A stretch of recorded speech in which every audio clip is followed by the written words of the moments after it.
Hello YouTube and fellow do-it-yourselfers.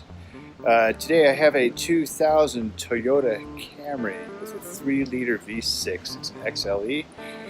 Customer brings it in with complaints about no airflow coming from the center vents. I did a lot of research on the internet and seen a lot of different posts about the blend door actuator, the connecting rods have a tendency to break due to the brittleness of the plastic, a lot of different issues like that.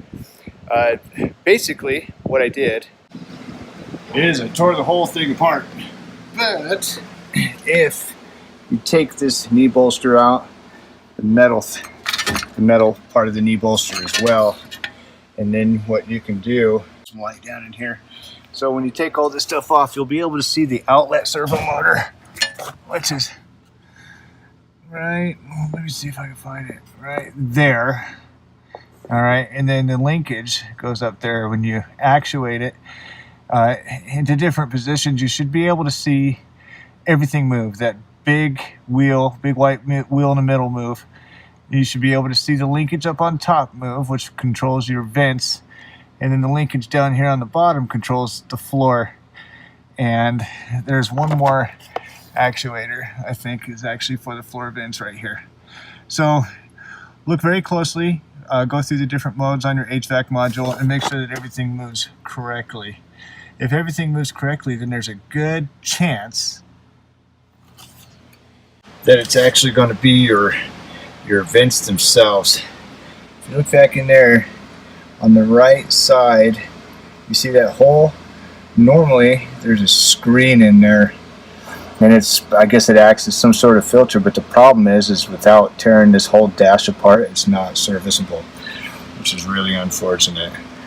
And so you can see down into the HVAC unit itself, actually into the ducting.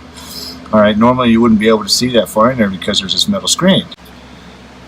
The metal screen will look like this. You'll just see a small portion of it. All right. Now I recommend this only to the do-it-yourselfers that want to save yourself a whole bunch of time, headache, and money. On the back side of this, look at all that tar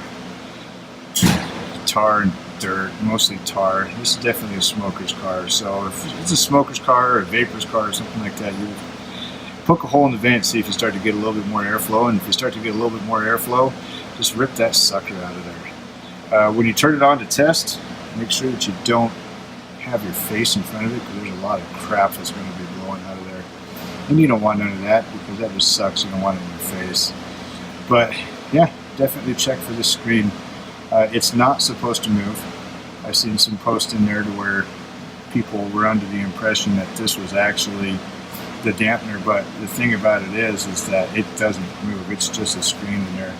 And if it becomes plugged up like this, you can't even see through it. You can't even see through it. You can see through that little part right there, but you can't see through that, because that is all just disgusting nastiness. Rip that sucker out of there and you'll be good to go. Thanks. Have a nice day.